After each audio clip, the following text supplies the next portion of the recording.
Depuis de nombreuses années, je pense qu'on a beaucoup trop parlé, je vais le dire comme je le pense, à la place des habitants, et que l'arrivée de cette formation, l'engagement d'habitants pour faire valoriser leur expérience de vie est essentiel pour, d'une part, ouvrir effectivement dans les équipes le sujet de la place des habitants, où finalement on vient valoriser dans la relation d'aide les expériences de vie.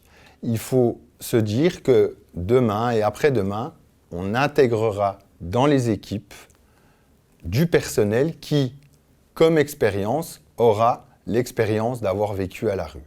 C'est ouvrir le champ des possibles et avoir dans son équipe quelqu'un qui a vécu la même chose que les gens qu'on accueille à l'Agora. Du coup, ils font partie de l'équipe au même titre que l'infirmier, le travailleur social, le médecin, et que de leur place, à eux, de leur fiche de poste qui sera assez spécifique, soit, mais qui permettra de valoriser cette expérience de vie à la rue, et que du coup, de leur place, ils peuvent tout à fait rentrer dans la relation d'aide, dans la relation d'accompagnement, pour pouvoir aussi contribuer au bien-être des personnes qu'on accueille. Le plus simple sur le sujet est de faire le parallèle avec les femmes de victimes de violences conjugales. C'est quelque chose, effectivement, dans les équipes, alors ça se fait en Amérique du Nord depuis longtemps, une personne au sein de l'équipe a vécu les traumatismes d'avoir été victime de violences conjugales. Et qu'effectivement, dans l'échange qu'elle va avoir avec les personnes qu'on accueille, ça amène quelque chose de différent. Et que, effectivement, tout le monde ait cette expérience de vie, bien évidemment, à sa place au sein des équipes pour accompagner les habitants. Moi, c'est Maureen Meyer, j'ai 44 ans. Je suis originaire de Lorraine et je vis à Besançon depuis 1 an. J'ai intégré la formation de père aidance depuis le mois de janvier 2021.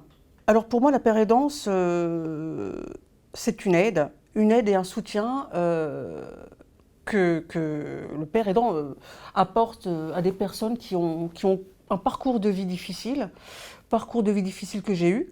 Moi, j'ai connu la rue suite à une séparation. Mon ex-compagnon s'est retrouvé du jour au lendemain en prison. Et j'ai tout perdu. J'ai perdu mes chats, mes meubles, mes vêtements. Et à partir de là, je me suis retrouvée au Glacis, ancien foyer, où je n'étais vraiment pas bien. Bon, bah voilà, il a fallu que je passe par cette étape. Cette formation m'apporte beaucoup sur moi-même en fait, parce que c'est là qu'on apprend à mieux se connaître. Moi, en fait, on se connaît pas à 100%, et cette formation m'a révélé. Avant de l'intégrer, je doutais énormément de moi. Je suis monsieur Delagrange, j'ai 53 ans, ça fait 4 ans que je suis à l'Agora. Je suis arrivé à l'Agora suite à une opération chirurgicale, je me suis fait enlever un rein. J'ai fait le stage de père aidant rue de la Cassotte, aux invités au festin. Eh ben, ça m'a permis de me connaître aussi. Parce qu'au départ, tu dis je suis pas capable, puis en fait, ben, tu t'aperçois que tu es capable d'écouter les gens sans les juger. Et ça, c'est un truc qui est formidable. C'est une formation, ça. Moi, je la recommanderais à tout le monde. Attention, c'est pas facile, hein. J'ai convoyé les habitants, je les ai emmenés promener au lac Saint-Point, on était au château de Joux, je les ai emmenés pique-nique à la chapelle des Buis, je les aide en atelier cuisine le soir, je participe aux réunions des résidents le mardi. Je travaillais comme un accompagnant, hein. Je les ai accompagnés pour faire leur vaccin contre le Covid. Pas le vaccin, le test. Le test, j'en ai amené à la gare chercher leur billet de train. Non, franchement, ils m'ont accepté. Au bout d'une semaine, j'étais accepté comme si j'étais un employé, quoi, un accompagnant. Ça change les idées. Pendant 8 mois, on voit autre chose, on voit des autres personnes.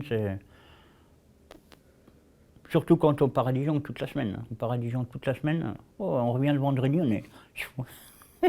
Même si on est un peu fatigué, parce que bon, dormir à l'hôtel, c'est bien, mais bon, c'est pas notre lit, mais c'est bien quand même.